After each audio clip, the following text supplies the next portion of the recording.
Regresamos a Cosa Pública 2.0. Estamos en esta charla con el profesor investigador de la Universidad de Guadalajara, Jorge Regalado Santillán. Él es integrante del Departamento de Estudios sobre Movimientos Sociales de la Universidad de Guadalajara y también miembro del Sistema Nacional de Investigadores. Se ha dedicado, como dijimos al principio de la conversación, al estudio justo de las sociedades en movimiento, y como parte de estos estudios nos está compartiendo la experiencia en particular del Foro de Lucha por la Vivienda, que la queremos recuperar porque es importante para saber que si hay otros modos de acceder a la vivienda que ahora prácticamente está negada para la mayoría de la población, ya no se diga en el centro histórico, en los lugares más centrales, sino que obligan a la gente, especialmente a la de menos ingresos, a irse a lugares de la periferia con malos servicios, mal transporte, que los obliga a pasar y a condenar buena parte de sus días cotidianos en el transporte público. Y este ejemplo de lucha por la vivienda, nos decías, Jorge, entonces, que se organizan, hacen este censo de vecindades, de predios, se va haciendo este padrón de solicitantes de vivienda, se tienen las primeras manifestaciones y eso obliga al gobierno a pactar. ¿Cuándo se da esta primera negociación con el entonces gobernador Enrique Álvarez del Castillo? Pues debe haber sido como en el 87. No tengo en mente ahorita la fecha exacta, es decir, el día pues y el mes, pero fue después de varias movilizaciones, ¿no? Varias movilizaciones que se hicieron, las movilizaciones que hicieron eran realmente cortas, ¿no? Siempre nos congregábamos ahí frente a los templos de Aranzazú y San Francisco, y de ahí caminábamos hacia Palacio, ¿no? Pero eran bastante nutridas, pues, ¿no? Bastante nutridas. Por supuesto no iban todas las familias completas, ¿no? Pero ¿Y cuál era, digamos, los puntos centrales del pliego de exigencia del gobierno? Los puntos centrales es que, primero que accedieran, digamos, a comprar o las vecindades, ¿no? O que obligaran o que expropiaran, digamos, las casas céntricas que estaban abandonadas y en mal estado, para que se entregaran a los solicitantes de vivienda, pero con facilidades de pago, digamos. Exactamente. El Foro Lucha por la Vivienda, aunque planteó en sus discusiones internas, sí llegamos a considerar la posibilidad de invadir suelo urbano. Es céntrico, por ejemplo, uno de los terrenos que se planteó con posibilidad de invadir fue donde está ahora el Walmart, acá sí, por cerca 16 de septiembre y Niños Héroes. Incluso el edificio de pensiones que está ahí pegado al Parque Morelos, que estaba abandonado hacía muchos años. Decíamos, pues ahí cabemos todos, ¿no? Exactamente. En ese edificio. Era un problema difícil, digamos, porque atentar contra la propiedad privada en Guadalajara realmente es un problema grande, ¿no? Y no se quiso asumir, digamos, la responsabilidad que eso podía implicar, que obviamente iba a implicar detenciones de menos, ¿no? Procesos abiertos. Sí, y entonces no se quiso asumir eso, entonces se optó por esta vía, ¿no? Entonces vamos a exigir que haya créditos blandos, así se decía, ¿no? ¿Y cuál fue la respuesta del gobierno? Pues la respuesta fue relativamente positiva en ese momento, porque fíjate, lo que al final se logró fue ese fraccionamiento que terminó llamándose Constancio Hernández Alvirde. ¿Los colorines? No, un fraccionamiento en Huentitán, que fue el fraccionamiento más grande que se logró. Fueron como de 400 y tantos terrenos, ¿no? Lotes. ¿En qué lugar? En Salatitán. Salatitán. En Salatitán, en Tonalá, municipio de Tonalá. Sí, lo de los colorines también al final resultó que entró en ese paquete de las gestiones, ¿no? Aunque no fue una lucha que inició entre el Foro de Lucha por la Vivienda, pero terminó, digamos, metido en ese paquete de demandas. Se consiguió también unos terrenos en Tala, como para 120 familias. En Tequila, en Magdalena, se consiguieron terrenos también para varias familias. Y eso fue, digamos, en general lo que terminó lográndose como gestión concreta, ¿no? Unos aproximadamente 800 terrenos, eventualmente. No, yo creo que más, como alrededor de 1,000, ¿no? 1,000 terrenos. Alrededor de 1,000 terrenos. Constancio ¿no? Hernández Sí. Alvirde, acá en Salatitán. En Salatitán. Tala, Tequila, Magdalena y Colorines. Y Colorines. Y Colorines, de alguna manera. Entonces el gobierno compraba los terrenos. ¿Los regalaba o se los vendía? Había que venderlos a créditos blandos. ¿Qué eran créditos blandos? Pues decíamos, es que créditos blandos quiere decir que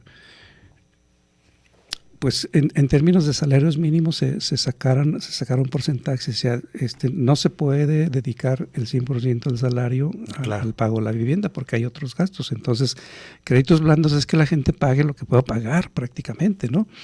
Fue una discusión, pues, fue ruda, fuerte, porque en realidad lo que nosotros queríamos es que no se pagara nada, ¿no? O se pagara algo muy simbólico, ¿no? Y terminó ocurriendo eso. Terminó de alguna manera, aunque sí la gente tuvo que pagar algo. Pero por lo menos accesible, es decir, si fuera no es las condiciones de un crédito bancario, de una inmobiliaria. No, para nada. El gobierno compra los terrenos y recuerdo, por lo menos, no sé si en todos los casos, al menos los colorines. Urbaniza. El taller, pero también además el taller de arquitectura popular les regalaba un trabajo voluntario, los proyectos de arquitectónicos para las familias. ¿En todos los casos ocurrió así? No en todos, no en todos, pero la mayoría sí.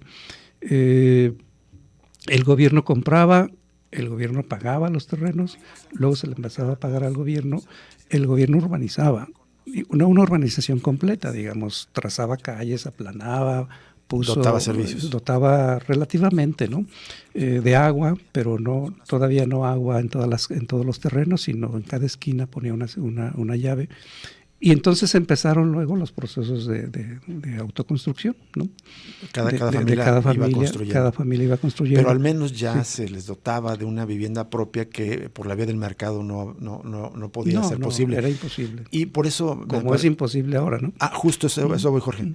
A eso voy. Que me parece todavía muy importante recordar este ejercicio, porque si no hay una intervención decidida primero de la sociedad organizada, que presione al Estado para que se meta al mercado de la vivienda, prácticamente la mayoría de las nuevas generaciones no tienen acceso a la vivienda. O sea, las departamentos, porque la mayoría de manera céntrica no son casas, la mayoría de los departamentos están de 3, 4, 5 millones de pesos que te condena a pagar una hipoteca por 30 años y con sueldos demasiado altos. Sí.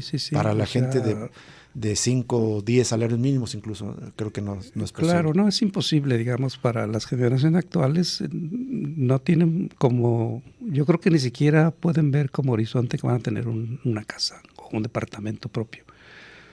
Y rentar, pues se va a llevar la mayor parte de sus salarios, si es que tienen salario, ¿no? Las rentas están carísimas. Entonces, lo que está sucediendo, pues yo creo que yo veo como una sobreoferta de vivienda que no corresponde con la realidad de la gente, del ingreso de las personas. Yo no sé si sea lavado de dinero, porque veo muchas viviendas abandonadas. Exactamente. De todos los tipos. Se levantan edificios y no se habitan. Sí, y no se habitan y como que no es el interés que se habiten, ¿no? ¿Ves posible una experiencia semejante al Foro de Lucha por la Vivienda actualmente? No la veo, pero igual si la crisis se pone más aguda o si la gente empieza a buscarle, pues sí podría ser, porque en el centro sigue habiendo muchas viviendas abandonadas. Pues, ¿no? Seguramente hay muchos lotes baldíos todavía. La mayoría de las vecindades que ubicaron entonces seguramente existen ahí todavía. Algunas ya no, sí me he fijado, algunas ya no, porque en lo que eran, sobre todo en las que eran grandes vecindades, ahora hay torres, ¿no? Hay torres de departamentos. Entonces, claro, la plusvalía, imagínate lo que creció, ¿no? Seguramente, siempre es probable, porque la vivienda pues es una necesidad, pues, ¿no? de todos, ¿no? Entonces, el que surja un movimiento de este tipo, pues claro que está entre las posibilidades, pero pues hoy tenemos otros problemas además que nos están demandando, digamos, atención, ¿no?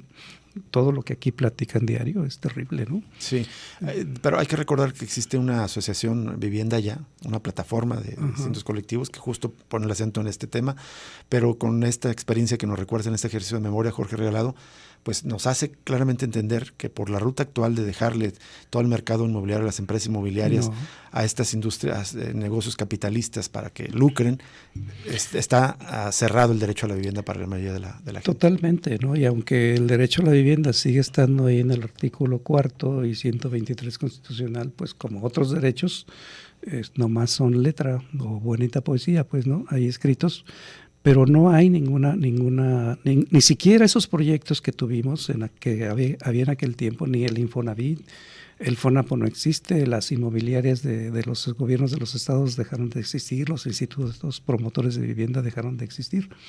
Entonces, toda esa parte, digamos, de interés estatal de promover la vivienda para los trabajadores o para los sectores de menores ingresos o sin trabajo formal, pues se acabó. No en balde se conoce al actual partido gobernante como movimiento inmobiliario, no ciudadano. O cartel inmobiliario. O cártel inmobiliario, o mafia inmobiliaria, como también dicen muchos, que lamentablemente es uno de los grandes poderes, no solo económicos, sino políticos actualmente. Claro. Jorge Regalado, muchísimas gracias por acompañarnos en esta tarde. Nos parece muy importante esos ejercicios de memoria y pues próximamente igual volvemos a coincidir para seguir ahondando sobre este tema. Sí, otros, y como ves, pues el tema de la vivienda, 1922. Exactamente, hace 100 surge años. El Sindicato Regional de Inquilinos y con movilizaciones de 20,000, 18,000 personas en el centro de Guadalajara. Claro. Entonces, este tema de la vivienda viene de lejos, ¿no? Viene de lejos y todavía sigue sin resolverse, así es. Nos vamos, muchísimas gracias por acompañarnos en Cosa Pública 2.0. Lo invitamos a permanecer en sintonía de Radio UDG. Sigue En Voz de la Luna con nuestra compañera Gabriela Bautista, luego el resto de la programación habitual. Le deseamos buen fin de semana y el próximo lunes lo esperamos en otro análisis crítico de la realidad. Hasta entonces, gracias. Radio Universidad de Guadalajara.